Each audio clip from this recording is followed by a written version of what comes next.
नमस्कार मित्रों, कैसे आप सब लोग। पिछले वीडियो में हमने बात की थी मूल अधिकारों तक की। संविधान सीरीज के तहत आज ये चौथा टॉपिक लेकर आए हैं, नीति निर्देशक तत्व। नीति निर्देशक तत्व यानी DPSP, directive principle of state policy.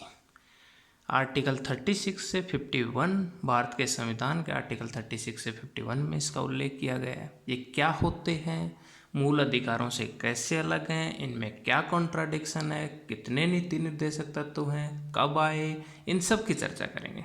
तो चलिए शुरू करते हैं इस लेक्चर को। तो देखिए, नीति निर्देशक तत्व अर्थात क्या मीनिंग है इसका, कि संविधान ने ये आदेश दिया, एक निर्देश दिया सरकारों को। सरकार कह लीजिए या आप सरकार के अभिकरण कह लीजिए या प्रशासन के अभिकरण कह लीजिए, अंग कह लीजिए, कार्यपालिका हो गई, व्यवस्थापिका हो गई, प्रशासन हो गया। उनको संविधान ने एक निर्देश दिया कि भाई आपको फला फला काम करने हैं, आपको नीति निर्माण करना है, इनको लागू करना है।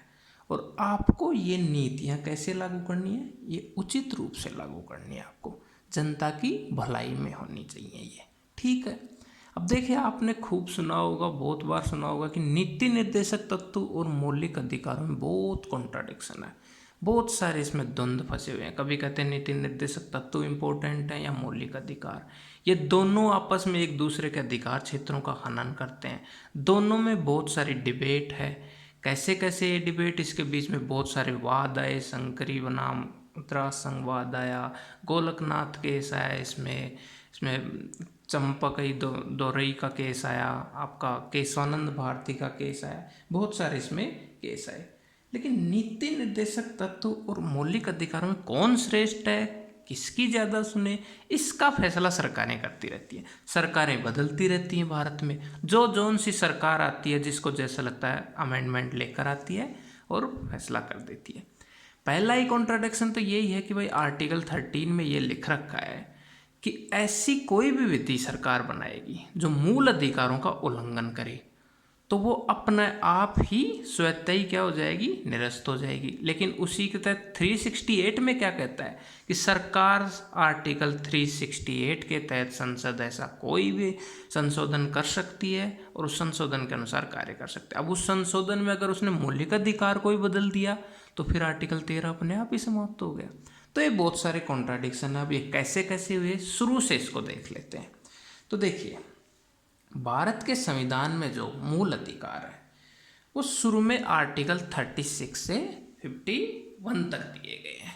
36 से 51 में क्या कहा गया कि भाई देखिए, जो नीति निर्देशक तत्व है उसमें न्यायालय ने क्या निर्णय दिया। न्यायालय ने ये क्या किया कि भाई नीति निर्देशक तत्व में मूल अधिकार निर्देशक तत्वों के अभिभावी होंगे, यानी कि सबसे पहले कहा गया कि मूल अधिकार को इम्पोर्टेंस दी जाएगी, क्योंकि सबसे इम्पोर्टेंट तो मानव का अधिकार है, सबसे इम्पोर्टेंट व्यक्ति है, ना कि राज्य का कार्य है, ठीक है। बात आगे बढ़ी, धीरे धीरे आर्टिकल 37 ये कहने लग गया कि भाई देखिए, स्पष्ट जो न्यायालय है उसमें ये इसको ओवरराइड नहीं कर सकते, आप इसको परिवर्तन नहीं कर सकते। जबकि आपको मैंने पिछले लेक्चर में बताया था कि मूल अधिकार परिवर्तनीय है, यानी अगर किसी इंसान का मूल अधिकार का हनन हो रहा है तो वो जाकर न्यायालय में कह सकता है कि साहब मेरे मूल अधिकार का हनन हो रहा है, रिट लगा सकता है आर्टिकल 32 के तहत, उसके ऊपर कार्रवाई हो। लेकिन नीति निर्देशक तत्व तो नहीं है।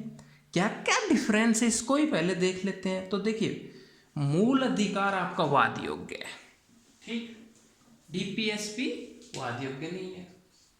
डीपीएसपी और फंडामेंटल राइट, ये आपका वाद योग्य नहीं है। इसको आप कोर्ट में चुनौती नहीं दे सकते हो। इसको आप कोर्ट में चुनौती दे सकते हो कि भाई मेरे मूल अधिकार का हनन हो रहा है। इसके तहत सरकार रिट जारी कर सकती है, सुप्रीम कोर्ट रिट जारी कर सकता है। अब ये जो है ये राज्य को निर्देश दिए गए हैं, ठीक है, कि भाई आप ऐसा ऐसा काम करोगे। लेकिन जो एफआर है, एफआर में क्या किया गया कि संविधान द्वारा लोगों को दिया गया ये अधिकार। संविधान ने किसे दिया ये एफआर, लोगों को। किसके विरुद्ध दिया, स्टेट के विरुद्ध।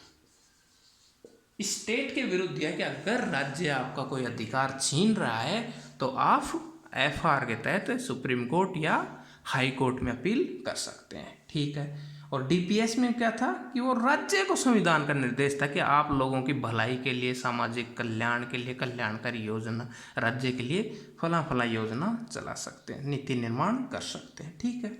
अब DPS भी जो है वो ऐच्छिक है, मतलब कोई काम सरकार करे ना करे उसको कोई कहने वाला नहीं है, और सरकारें बदलती रहती हैं, वो बाध्यकारी नहीं है।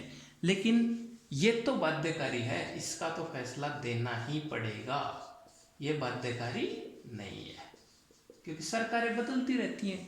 कोई सरकार कहती है कि हम ये काम करेंगे, वो नहीं करेगी। लेकिन DPSP में एक बात कहेगी कि राज्य कल्याणकारी होगा, कल्याणकारी राज्य की स्थापना होगी, कल्याणकारी राज्य होगा, वेलफेयर स्टेट होगा। ठीक।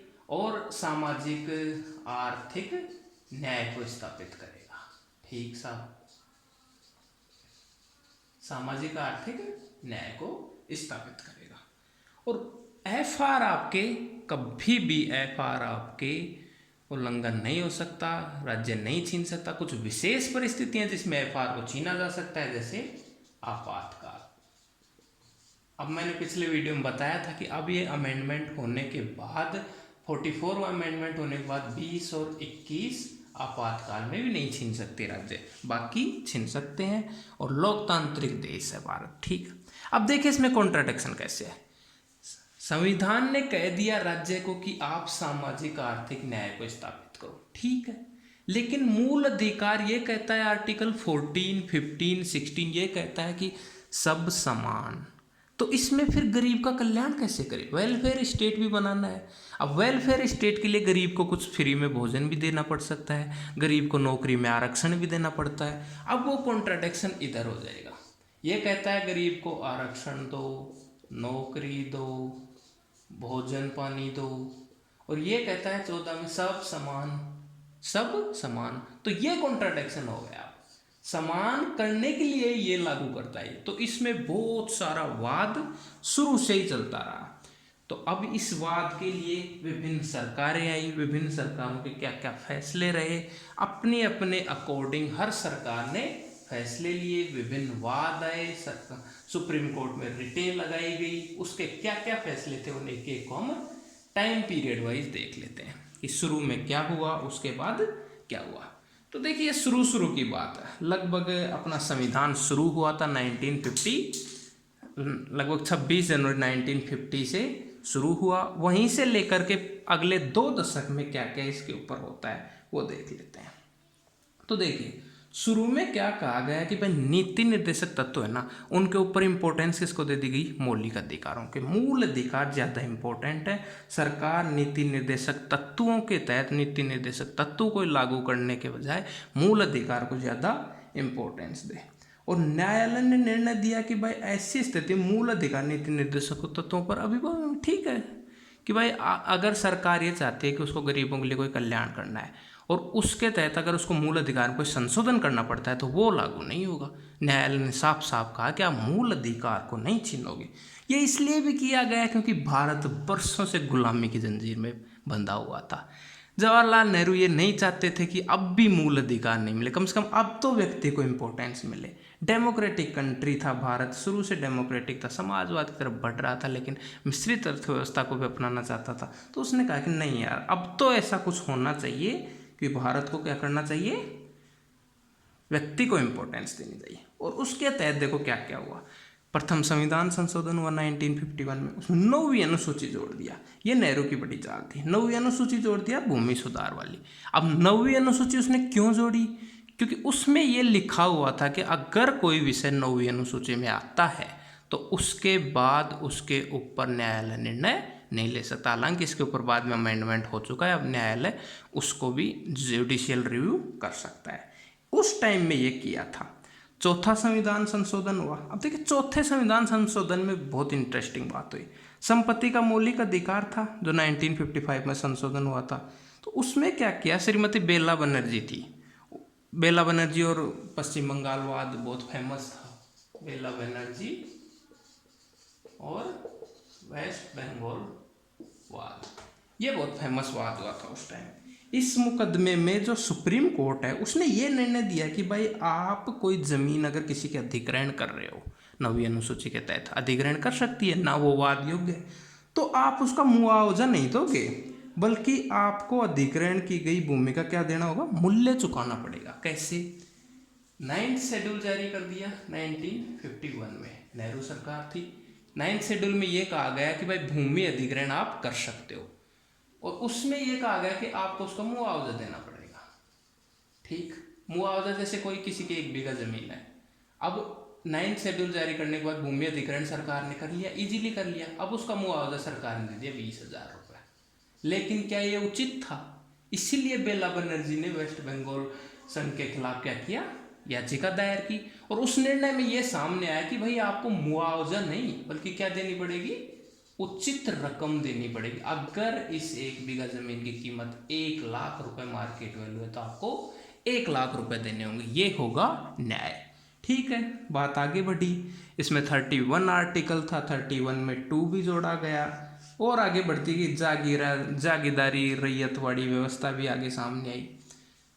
1967 में एक दूसरा मामला सामने आता है, और वो मामला बहुत फेमस हुआ।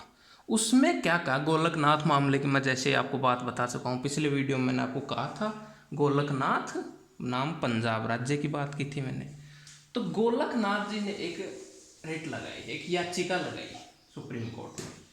उसमें क्या कहा गया है कि भाई उच्चतम न्यायालय ने बहुमत से निर्णय दिया, उच्चतम न्यायालय की पीठ ने बहुमत से निर्णय में ये कहा कि भाई संसद जो है वो मूल अधिकारों में संशोधन नहीं कर सकती। साफ साफ कर दिया गया गोलकनाथ वाद में कि जो संसद है वो मूल अधिकारों में, एफआर में संशोधन नहीं कर सकती। एफआर, अब देखिए यहाँ पर सीधी सीधी बात आ रही है, फिर से एफआर को श्रेष्ठतम साबित कर दिया गया किसके, नीति निर्देशक तत्वों के।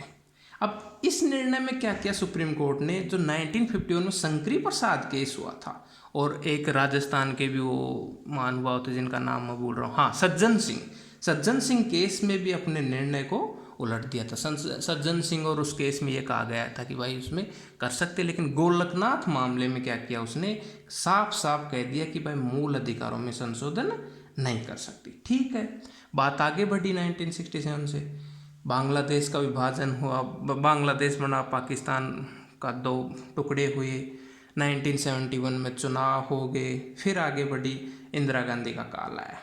उसमें एक बहुत ही बड़ी धारणा प्रचलित हुई कि भाई मौलिक अधिकारों में देखिए मैं आपको एक डिबेट बता देता हूँ।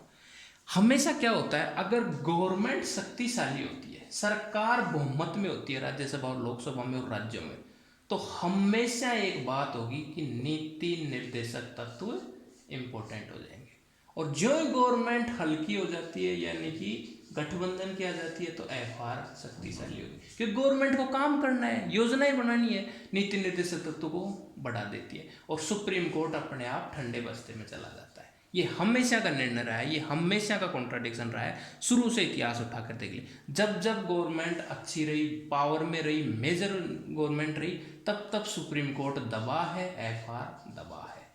जब जब हल्की गवर्नमेंट आई, जब जब गठबंधन की सरकारें आई, तब तब सुप्रीम कोर्ट या हाई कोर्ट या जुडिशियल रिव्यू बढ़े हैं, क्योंकि अब उनके मामले अब वो अधिकार क्षेत्र में ले लेती हैं सबको। तो इसमें क्या हुआ, इंदिरा गांधी ने देखा कि इंदिरा गांधी दूसरी बार बहुमत में आ गई, पूर्ण बहुमत आया, तो उसने देखा कि अब मूल अधिकारों में परिवर्तन अपन कर सकते हैं। और इस केस में इंदिरा गांधी ने क्या किया, 1973 का आपको बहुत फेमस केस मालूम होगा, 24 अप्रैल 1973 को आया था केशवानंद भारती केस। अब इंदिरा गांधी ने क्या कहा कि भाई हम नीति निर्देशक तत्वों को लागू करने के लिए कृत संकल्प है, उनके लिए रेडी हैं बिल्कुल, और इसके लिए अगर हमें मौलिक अधिकारों में कोई संशोधन करना भी पड़े तो हम करेंगे। अब देखिए समझदार को इशारा काफ़ी है। इंदिरा गांधी ने ये बात 1972 के आसपास कह दी, 2-3 में उसने कह दिया कि हम कठोर रूप से, हम हार्डली नीति निर्देशक तत्वों को लागू करेंगे, और इसके लिए अगर हमें एफआर में संशोधन करना पड़े या एफआर को दबाना पड़े तो हम दबाएंगे। और वो करके दिखाया कब, जब 25 जून 1975 में उसने आपातकाल लगाया तो सारे फंडामेंटल राइट्स को छीन लिया। यही इशारा काफ़ी था अगर कोई समझदार हो तो। ठीक है, इंदिरा गांधी ने उस टाइम बहुत सारे संशोधन किए संविधान में, 24वां अमेंडमेंट किया, 25वां अमेंडमेंट किया। तो 24वां जो संविधान संशोधन था, 24वां कॉन्स्टिट्यूशनल अमेंडमेंट एक्ट, मैं बार बार ये वर्ड यूज करूंगा, 24वां संविधान संशोधन में क्या किया उसने, संसद को संविधान के किसी भी अनुच्छेद में, अब किसी भी अनुच्छेद का मतलब उसमें एफआर भी शामिल हो गया, एफआर भी हो गया, पूरा जो संविधान है उसका कोई भी अनुच्छेद उसमें वो परिवर्तन कर सकती है। ये उसने कह दिया 24वें संविधान संशोधन 1971 के तहत। ये बड़ा फैसला था। अगर संविधान के पूरे जितने भी आर्टिकल्स हैं, जिसमें नीति निर्देशक तत्व हो गए, जिसमें राष्ट्रपति प्राण, जिसमें मौलिक अधिकार सबसे इंपॉर्टेंट होता है, मौलिक अधिकार तक को भी वो चेंज कर सकती है। और उसने क्या किया कि वही जो प्रतिकार क्षतिपूर्ति अपन दे रहे थे पिछली बार कि भाई उस केस में हमने बात की थी वेस्ट बंगाल वाले केस में, तो उसमें क्या किया गया क्षतिपूर्ति, और इसने क्या कर दिया उसको धनराशि दे दी। हाँ, अमाउंट हम दे देंगे लेकिन हम परिवर्तन करते रहेंगे। 1973 में केशवानंद भारती का मामला आ गया। अब केशवानंद भारती का मामला ऐसा आया कि इसने संविधान संशोधन जो हो रहे थे उसको सुप्रीम कोर्ट में चैलेंज किया, और सुप्रीम कोर्ट ने बहुत ऐतिहासिक निर्णय सुनाए। और सुप्रीम कोर्ट ने यह कहा कि भाई देखिए, नीति निर्देशक तत्वों की क्रियान्वित के लिए अगर नीति निर्देशक तत्वों को सरकार लागू कर रही है तो मौलिक अधिकारों को संशोधन किया जा सकता। यह बड़ा निर्णय था। यह ऐसा बहुत बड़ा निर्णय है कि अगर नीति निर्देशक तत्वों के कार्य को लागू करने में गवर्नमेंट को कुछ प्रॉब्लम हो रही है तो वो मौलिक अधिकार को भी संशोधन कर सकती है। ठीक है, ये बात उसने कह दी। लेकिन 25वां जो कॉन्स्टिट्यूशनल अमेंडमेंट एक्ट आया उसमें इस प्रावधान को अवैध घोषित कर दिया कि भाई नीति निर्देशक तत्वों को अगर लागू करने के लिए जो कानून बना रही है उसको न्यायालय में चुनौती नहीं दी जाएगी। ठीक है, ये भी बड़ी बात हो गई। अब इससे क्या हुआ कि संविधान जो है, संसद जो है, उस संविधान का मूल ढांचे में परिवर्तन नहीं कर सकता। अब मूल ढांचा किसको माने, ये भी बड़ा डिबेट था। मतलब सब कुछ हो गया कि भाई संसद कुछ भी कर सकती है, संसद संप्रभु होगी। क्यों? क्योंकि इंदिरा गांधी बहुमत में थी। ये एफआर तक को भी संशोधित कर सकती है। लेकिन सुप्रीम कोर्ट ने एक बात कही कि आप सब कुछ कीजिए, नो प्रॉब्लम, लेकिन आप क्या नहीं करेंगे, बेसिक स्ट्रक्चर जो है ना अपने कॉन्स्टिट्यूशन का, बेसिक स्ट्रक्चर, मूल ढांचा, उसको संशोधित नहीं कर सकते। अब मूल ढांचा क्या है, इसकी कोई परिभाषा नहीं दी। मूल ढांचे की परिभाषा में विभिन्न वाद, जो विभिन्न केस आए उनमें अलग अलग देखते हैं। अब मूल ढांचे में हर बार अलग अलग बात है।